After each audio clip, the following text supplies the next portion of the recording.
بریم سراغ کار در کلاس صفحه 9.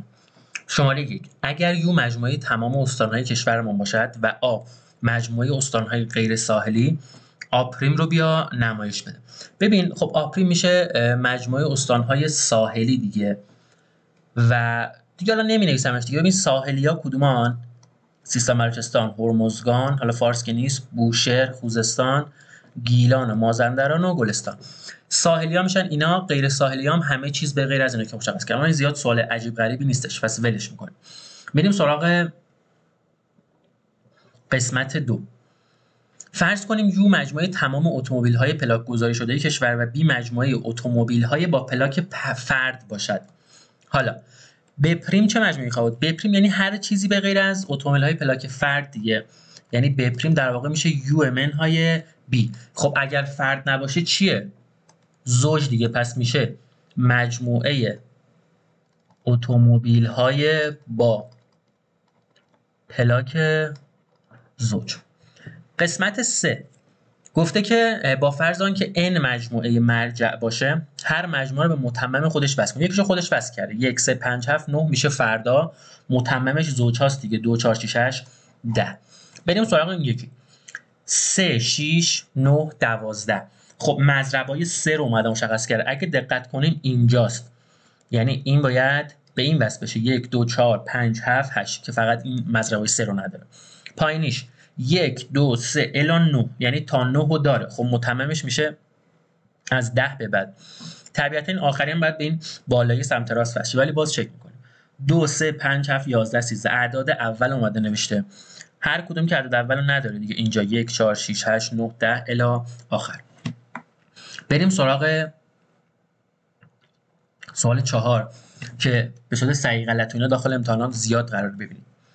گفته یو مجموعه مرجع و آ زیر مجموعه دلخواهی از اون هستش. طرف دوم رو بنویسید. توهی پریم بچا هر چیزی به غیر از توهی چی میشه؟ همه چیز یو. یا یو پریم میشه توهی. آ اجتماعش با آ پریم میشه همه چیز. آ اشتراکش با آ پریم میشه هیچ چیز. ببین اگر آ این باشه، آ پریم هم بر فرض اینجوری. اگر آ این باشه، اینجا هم آ پریم باشه، اینجا اجتماع خب میشه همش، اشتراک هم با هم ندارن، پس میشه توهی. بریم سراغ سوال 5. گفته اگر Z رو به عنوان مجموعه مرجع در نظر بگیرم، آنگاه N پریم رو با نوشتن اعضاش مشخص کن. N پریم بچا N پریم در صورتی که Z مجموعه اعضای من باشه چی میشه؟ میشه Z به غیر از N ها دیگه. حالا میخوام به صورت مجموعه بنویسم.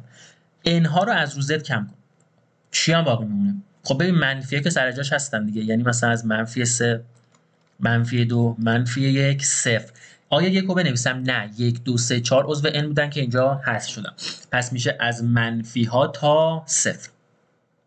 بریم سراغ قسمت ب که همون سال فقط با این تفاوت. این دفعه R به عنوان مجموعه مرجع من هستش. گفته روی محور نشون بده. یه دونه اینجا محور رسم می‌کنیم.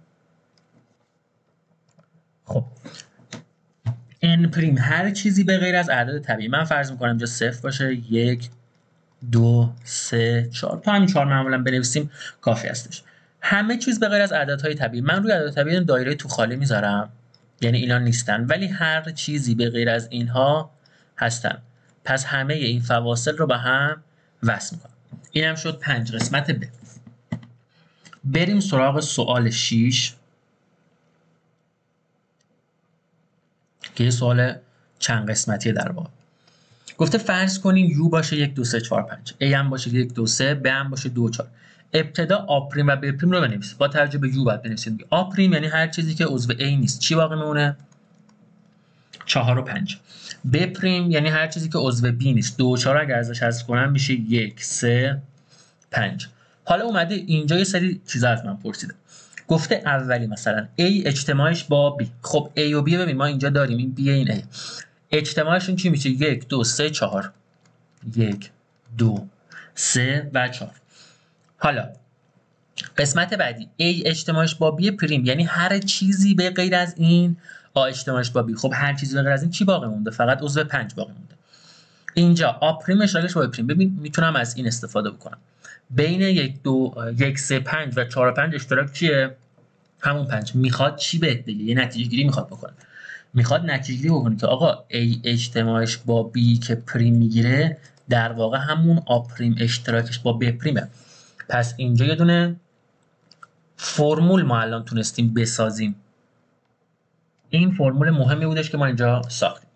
بریم سراغ ساخت فرمول بعدی. گفته A اشتراکش با B. دوباره این A و B هم اینجا بررسی میکنم. اشتراکشون چیه؟ فقط عضو 2. A اشتراکش با B پریم، یعنی هر چیزی به غیر از این. خب چی باقی میمونه؟ 1 3 4 و 5. اینجا آ پریم اجتماعش با ب پریم. خب اینجا آ پریم رو دارم، اینجا هم ب پریم رو دارم. اجتماعش چی میشه؟ دوباره 1 و 3 و 4 و 5. چی میخواد بگه؟ میخواد بگه آقا A اشتراکش با B که پریم میگیره در واقع همون آ پریم اشتراکش اجتماعش با ب پریم هست. پس اینم فرمول دومی که ما اینجا ساختیم. و در نهایت آخری A منهای B، یعنی اون قسمت هایی از B که داخل A هستن رو بنداز بیرون. بندازم بیرون میمونه 1 و 3. حالا آ منهای آ اشتراکش با B. بچه‌ها ما آ اشتراکش با B رو خب داریم دیگه از سریای قبل. آ اشتراکش با B رو من اینجا یه بار می‌نویسم. چیا هست؟ فقط 2 هستش، چیز دیگه نیستش. حالا گفته آ منهای این آ 1 2 3 هست. از 1 2 3 2 رو کم کنم چی میمونه؟ 1 و 3. آخریش A اشتراکش با ب پریم. خب اینجا A رو دارم، اینجا هم ب پریم رو دارم. اشتراکشون چی هستش؟ در واقع فقط 1 و 3. نتیجه گیری خیلی مهمش چیه؟ میگه آقا A منهای B همون، بذارین پای بنویسم جا نمیشه، A منهای آ اشتراکش با B یا در واقع همون آ اشتراکش با ب پریمه. من باید بدونم که آقا این سه تا با هم برابرن.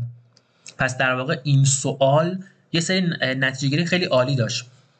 اگر یک مجموعه ای مثل این آ اجتماعش با پریم بگیره همه چیز برعکس میشه، یعنی آ میشه آ پریم، اجتماع میشه اشتراک، بی هم میشه ب پریم. پایینیش آ اشتراکش با بی اگر پریم بگیره آ میشه آ پریم، اشتراک میشه اجتماع، بی هم میشه ب پریم. آ منهای بی چیه؟ همون آ منهای اشتراک آ و بیه یا همون آ اشتراکش با ب پریم هستش. خیلی این نکته های هایلایت مهم هستن و قرار ازشون جلوتر استفاده بکنیم.